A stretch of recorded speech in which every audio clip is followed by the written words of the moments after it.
درود به شما دوستان عزیز، خوش اومدین همگی به کانال یوتیوب من. توی ویدیوهای قبلی ما آموزش چند نوع موتیف میوه‌ای رو با هم داشتیم. حالا امروز میخوایم اتصال اون رو داشته باشیم. البته آموزش این اتصال قبلا آموزش داده شده، ولی حالا بازم واسه دوستانی که در سطح مبتدی هستن که بار دیگه تکرار میکنم و یه حاشیه ساده هم برای اون میبافیم با هم دیگه تا بتونیم یه کار تقریبا کاملی رو داشته باشیم. پس با من همراه باشید امروز برای دیدن این آموزش کوتاه و کاربردی.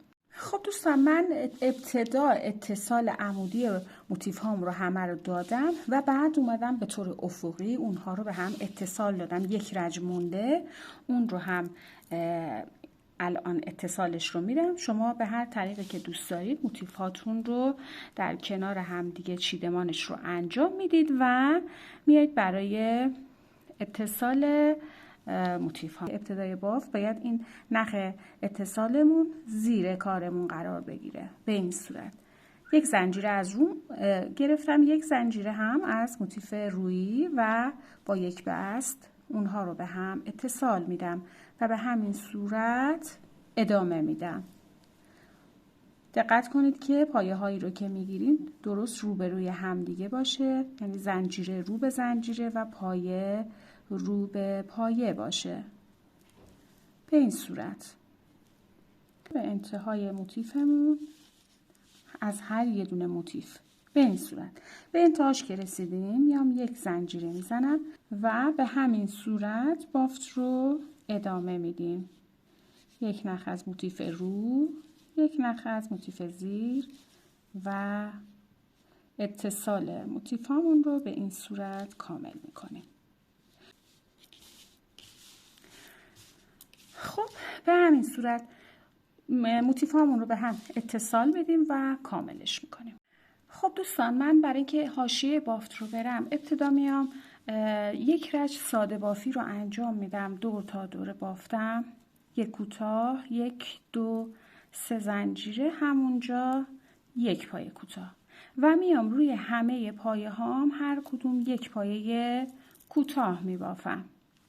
همونطور که گفتم فعلا این پترن حاشیه بافتمون نیست، من فقط یه حاشیه بافی میکنم دور بافتم رو که یه سطح تمیزتری رو داشته باشم. به این صورت. خب ادامه بدیم تا به اینجا برسم. از هر حاشیه دیگه ای هم که خودتون دوست داشته باشید میتونید استفاده کنید. به این صورت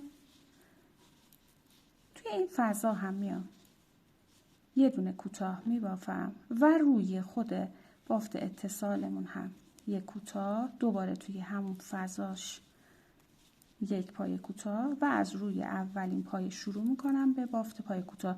نخهای اضافه هم قیچی نکردم که الان بتونم توی بافت بگیرم و راحت تر تمیزکاری اون رو انجام بدم. خب به همین صورت.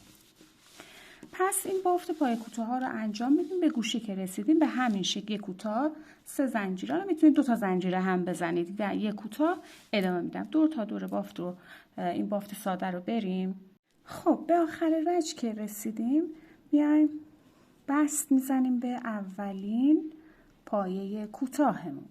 با یک بست درون فضای زنجیره‌ای میشم. حالا این به بعد میخوایم بافت پترن کارمون رو داشته باشیم، حاشیه‌اش رو. دوستان برای بافت این حاشیه، حالا چه برای این حاشیه میبافید یا این حاشیه رو کلا برای شال، لباس یا هر چیزی، حاشیه پتو، هر چیزی که استفاده میکنید باید این رو مد نظر داشته باشید.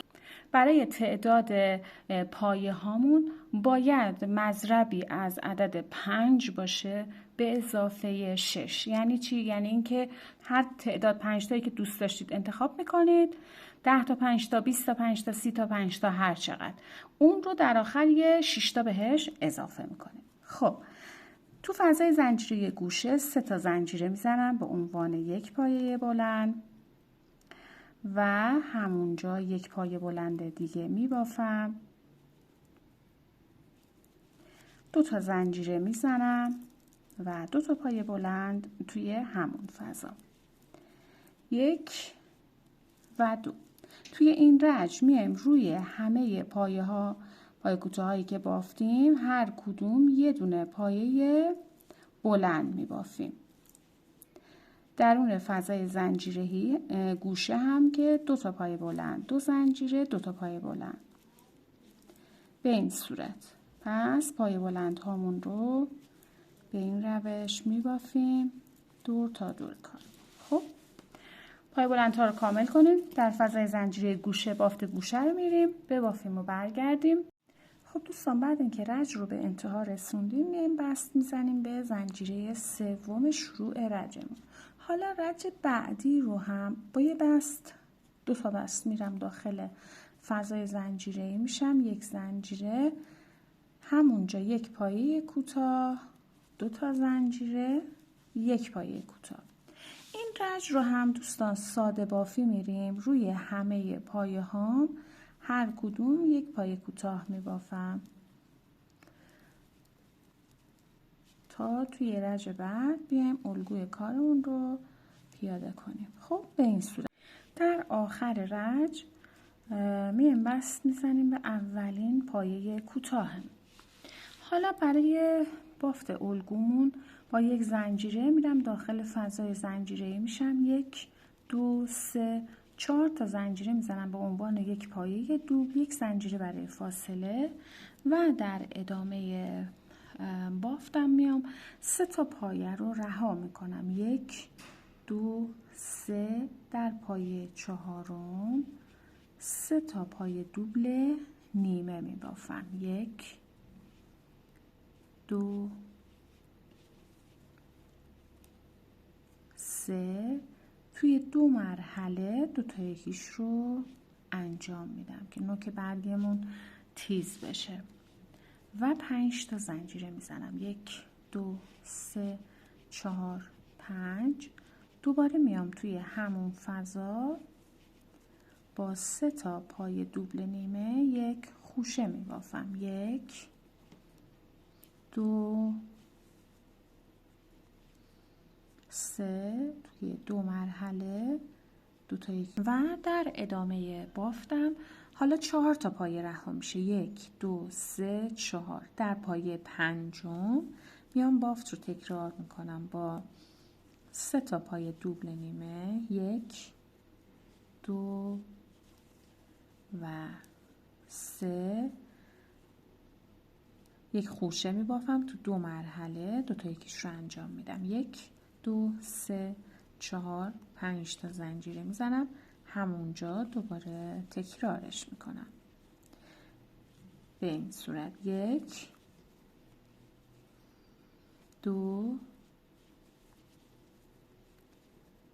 و 3 توی 2 مرحله 2 تا یکیش رو انجام میدم و این الگو رو تکرار میکنم. ببینید توی ابتدای بافتمون 3 تا پایه اینجا 3 تا پایه رها کردیم 1 خوشمون رو بافتیم حالا اینجا 4 تا پایه رها کردیم تو پایه پنجم و این رو تکرار میکنیم یعنی 4 تا پایه رها 1 2 3 4 در پایه پنجم بافت رو تکرار میکنیم 2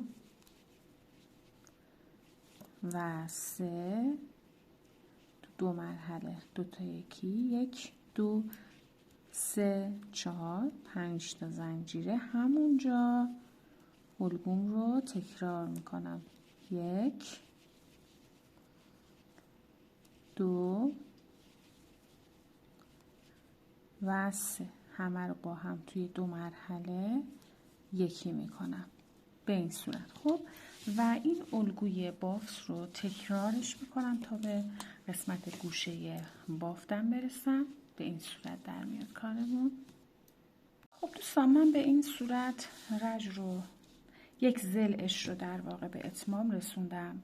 به آخر گوشه این ضلع کارمون که رسیدم ابتدای بافتمون اینجا 3 تا پایه رها کرده بودیم دیگه آخر رجمون اگه درست رفته باشیم 3 تا پایه برامون باقی میمونه که این 3 تا باید رها بشه. اینجا حالا 1 زنجیره میزنم و میام این 3 تا پایه رو رها میکنم در فضای زنجیره گوشه 1 پایه دوبل میبافم 1 زنجیره میزنم و دوباره بافت رو به همون شیوه تکرارش میکنم میام 1 2 3 پای رها در پای چهارم با 3 تا پای دوبل نیمه یک خوشه می بافم. توی 2 مرحله 2 تا یکی انجام میدم. 1 2 3 4 5 تا زنجیره میزنم و همونجا تکرارش میکنم. 1 2 و 3 تو 2 مرحله اون رو میبافم. حالا اینجا 4 تا پای رها میشه. 1 2 3 4 5 توی پای پنجم بافت خوشم رو تکرار میکنم با 3 تا دوبل نیمه. 1 2 3 همه رو تو 2 مرحله یکی میکنم. 1 2 3 4 5 زنجیره میزنم. دوباره همونجا تکرار میکنم. 1 2 3 تو 2 مرحله 2 تا یکیشون رو انجام میدم. دوباره 1 2 3 4 5 توی پای پنجم بافت خوشمون رو تکرار میکنیم. ببینید عزیزان این میشه شکل بافتمون و به همین روش دور تا دور رج رو به اتمام میرسونیم. خب دوستان من رج رو به انتها رسوندم. دور تا دور کارم این بافت رو رفتم. در آخر 3 تا پایه میمونه اون رو رها میکنم. 1 زنجیره میزنم و میام بست میزنم روی سومین زنجیره. 1 2 3 4 تا زنجیره داشتیم دیگه. روی زنجیره روی زنجیره چهارم 5 تا زنجیره داشتیم. 4 تاش به عنوان یک پایه دوبل روی همون یک پایه بست میزنم. حالا برای رج بعدی که میشه رج پایانیمون، اگه بخوایم همین الگومون همینقدر باشه، میام 1 زنجیره میزنم همونجا، یک پایه کوتاه میبافم روی این خوشه ها و اینا دیگه پایه نمیزنیم، رها میکنیم. در فضای زنجیره‌ای فقط میایم شروع به باف میکنیم. 7 تا کوتاه میبافیم. 1 2 3 4 5 6 و 7. خوشه ها رها میشه در فضای زنجیره‌ای بعدی. 1 2 3 4 5 6 و 7 میشه شکل بافتمون و به همین ترتیب اون رو ادامه میدیم. پس فقط توی فضاهای 5 زنجیره‌ایمون میایم 7 تا پایه کوتاه میبافیم. 3 4 5 6 و 7. خب به این صورت توی همه فضاها 7 تا پایه کوتاه ببافیم و به این صورت در میاد شکل بافتمون. به قسمت گوشه که رسیدم 1 زنجیره میزنم روی پای دوبلم، یک پایه کوتاه، 1 زنجیره میزنم، خوشه رها میشه، میام درون فضای 5 زنجیره بعدی تکرار میکنم.